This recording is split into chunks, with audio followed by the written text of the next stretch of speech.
Ok, première vidéo facecam pour vous parler du titre de la vidéo qui est si tu as une idée, fais-la directement. J'avais cette idée en tête et je me suis dit pourquoi pas en faire une vidéo facecam pour une fois. Donc je le fais, parce que si j'ai une idée, je la fais directement. Et donc je sais pas du tout quelle tournure va prendre la vidéo, si ça va durer longtemps, si je vais partir à gauche à droite, enfin sûrement en fait. Mais voilà, j'ai un peu de temps devant moi. Donc je voulais parler de ça. Bon, déjà pour me présenter, moi je m'appelle Agnesa, je suis une artiste pluridisciplinaire. Je suis danseuse, comédienne, réalisatrice. Je fais de la production aussi, bref. Et j'ai un entourage artistique ou non, mais en vrai on est un peu tous des artistes dans l'âme, mais c'est juste que chacun développe comme il peut sa créativité ou en fonction de ses croyances, bref. Et j'ai remarqué qu'autour de moi, et j'ai remarqué que la plupart des gens, enfin souvent, on va être en mode j'aimerais trop faire ça, mais j'ai trop une idée de ce que j'aimerais faire plus tard, j'ai trop une idée de l'entreprise que j'aimerais monter, de la chaîne YouTube que j'aimerais créer, d'un vêtement que j'aimerais faire, j'ai trop une idée de court-métrage que j'ai envie de faire, etc. Mais à chaque fois, les gens ne le font pas. Et ça, c'est un truc qui est présent chez 95% des gens qui vont parler. C'est qu'ils vont dire j'aimerais trop faire ça, j'aimerais trop faire ça, j'aimerais trop faire ça, mais jamais ils vont faire ce qu'ils ont dit qu'ils aimeraient faire. Genre leur vie va se résumer à ce que à la fin de l'année ils ont pas fait ce qu'ils avaient envie de faire parce que on se trouve tous des excuses et tout, mais la principale raison c'est juste parce que vous mettez aucun plan d'action pour vraiment concrétiser ce que vous avez envie de faire. Parce que une fois que t'as une idée, c'est bien beau de se dire j'y penserai quand j'aurai du temps. Mais les gars, le temps on en a, c'est juste que on pense pas à le prendre et qu'il y a toujours plein de trucs qui nous submergent et on est en mode mais en fait j'ai ça, oh là là, puis ça je verrai plus tard, et en fait on voit toujours tout plus tard parce qu'on se concentre sur des trucs qui ont des deadlines et tout, mais c'est pas parce que ton truc il a pas de deadline qu'il est pas important, qu'il veut pas te faire évoluer, qu'il va pas t'apporter grave des trucs. Donc vraiment prenez le temps de vous mettre dans l'urgence pour ce que vous voulez vraiment faire, parce que par exemple moi je suis la pro pour dire des choses que j'aimerais faire et les faire. Genre vraiment, je pense que je fais partie d'une des rares non, je suis peut-être pas une exception, mais je connais pas masse de gens comme moi, je dois le dire, qui dès qu'il dit un truc, le fait jusqu'au bout. Peu importe le temps que ça prend, mais genre vraiment à chaque fois que je dis un truc, je le fais, sauf si je vois que mon idée elle a changé, mais genre en général, je fais vraiment toujours tout ce que je dis que je vais faire. Bref. Et pour ça, pour moi en fait, c'est simple, c'est dès que tu as débloqué un truc dans ta vie, une sorte de mécanisme de savoir entreprendre chaque chose, tout va te sembler hyper facile. Et en fait, la première étape pour commencer à faire les choses, déjà pour se mettre dans l'urgence, c'est qu'il faut se mettre des dates. Mais j'aime pas les deadlines, parce que ça frustre et tout, etc. Mais il faut quand même se mettre des dates pour savoir quand est-ce que tu vas commencer ce truc. On va prendre un exemple. Si là, demain, j'ai envie de créer un livre, genre, disons un magazine, je dis ça parce que je l'ai déjà fait, bon bref, j'ai envie de créer un magazine, genre un journal et tout. Je vais me dire, ok, pour créer mon magazine, il va falloir que, je trouve l'idée de ce que je veux raconter dedans, que je trouve la trame narrative, on va dire, de ce journal-là. Ensuite, il va falloir que je mette page par page ce qu'il y aura. Ensuite, je fais les designs. Et ensuite, une fois que j'ai fait la mise en page, je vois le budget, combien ça va me coûter, etc. J'essaye de me former. Ensuite, j'économise et puis je fais ce projet-là. Je sors un exemplaire, je vois ce que ça donne. Et là, tu crées ta marque. Enfin bref, en fait, il faut pas voir chaque projet à une échelle. Il faut pas voir ça à une échelle énorme.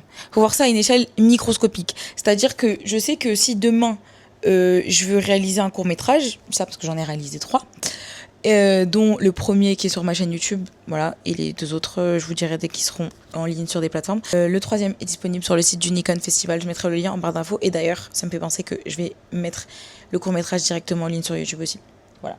Bref, du coup, si je veux réaliser un court-métrage, je vais pas me dire oh là là, mais il va me falloir des acteurs, il va me falloir une équipe, il va falloir que je rémunère tout le monde, il va falloir ceci, il va falloir cela, il va falloir que j'écrive.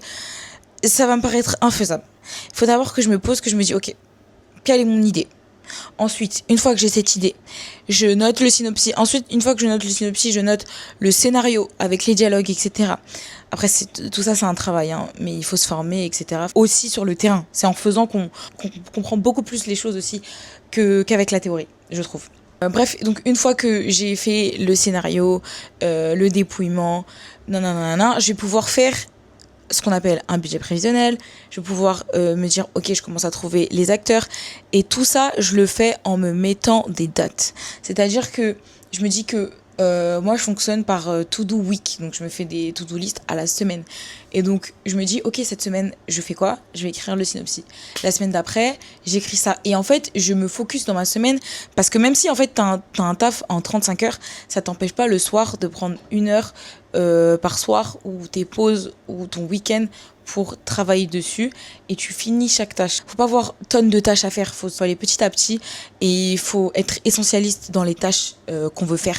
En fait, parce que si tu vois trop de trucs à faire, tu vas t'éparpiller, tu vas jamais rien faire. Voilà. Moi, je le vois comme ça, en tout cas. Et une fois que j'ai vu ces choses-là, par exemple, moi, pour les tournages et tout, etc., quand je me dis je vais réaliser un court-métrage, je mets une date de tournage et j'engage des gens. Ça veut dire qu'une fois que j'ai engagé des gens, j'ai une responsabilité qui est sur mon dos. Donc, je peux pas leur dire, oh, finalement, j'annule la veille, tu vois. Genre, non, c'est pas possible. J'ai une responsabilité et ça, c'est hyper important quand tu veux vraiment tenir tes engagements.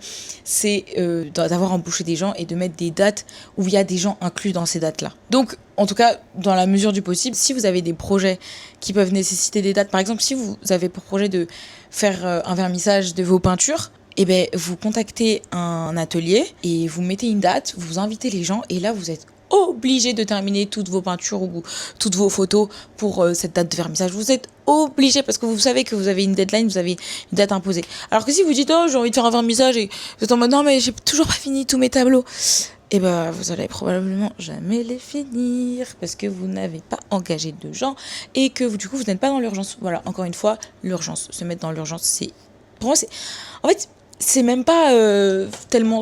Si, c'est stressant, mais c'est même pas tellement une charge, mais en fait, c'est vraiment ce qui va vous déterminer à faire les choses, ça va vraiment vous motiver, vous obliger en fait. Mais ça va vous obliger, mais c'est des bonnes obligations, vous voyez, parce que c'est des choses que vous voulez vraiment faire. Enfin bref, voilà, je crois que j'ai un peu fait le tour. Donc ouais, je sais pas, voilà, je sais pas comment cette vidéo va être montée, si ça va intéresser des gens, si le sujet va plaire, etc. Mais en tout cas, je voulais vraiment parler de ça, parce que je trouve que beaucoup de gens ont des projets qui ne font pas.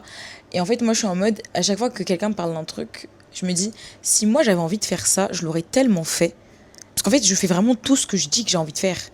Vraiment, c'est qu'une question de temps parce que si j'avais pas de sommeil et que je n'étais pas fatiguée et que je devais pas dormir 8 heures par nuit, j'essaye de dormir 8 heures par nuit tant que possible, mais bon. Et bien si j'avais pas le sommeil et le fait de devoir dormir la nuit, mais je ferais tellement plus de choses dans mes journées. Parce qu'en fait, il y a tellement de trucs que j'aimerais faire, mais il y a des trucs que factuellement, je ne peux pas parce que je n'ai pas assez de temps. Mais le temps qui est imparti dans ma journée que je peux utiliser, je l'utilise. Vraiment, je fais les choses que j'ai envie de faire. Ça évite de procrastiner, des choses qui nous rendraient réellement heureux. Parce qu'aussi, le fait d'accomplir quelque chose qu'on voulait faire depuis, mais qui était qu'une idée dans notre tête, ça nous rend tellement plus fiers de nous.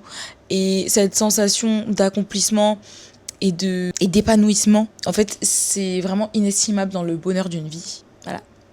Agnès, la philosophe. Après, bien évidemment, il y a des facteurs financiers qui rentrent en compte, mais il faut pas s'arrêter à ça, faut pas se mettre des croyances dans nos têtes qui peuvent nous limiter parce que rien ne nous empêche d'économiser pour faire un projet et il faut se faire confiance dans la vie, c'est-à-dire que bien évidemment, faut pas se mettre dans la merde, mais il faut faire confiance en ses investissements, en des choses où on voit pas forcément la ligne d'arrivée et les résultats, mais il faut se faire confiance. En fait, l'investissement, c'est de l'investissement sur soi, au moins vous faites les choses. En fait, il faut pas avoir peur de les faire parce que de toute façon, on sera jamais sûr que ça va marcher. Je suis pas sûre que toutes les personnes qui ont réussi aujourd'hui étaient sûres qu'elles allaient réussir. On sait jamais de quoi demain est fait et on n'est pas au contrôle. Donc juste, allez-y, foncez, investissez si votre projet il vous nécessite de l'argent. Économisez tant bien que vous pouvez, mettez toutes les chances de vos côtés, essayez de faire des plans pour y arriver parce qu'en fait c'est des choses qui vous rendront vraiment 10 fois plus heureux ou heureuse dans le futur et tout ça c'est hyper important aussi pour notre épanouissement et pour le bonheur. Donc si t'as une idée, fais-la. Bisous.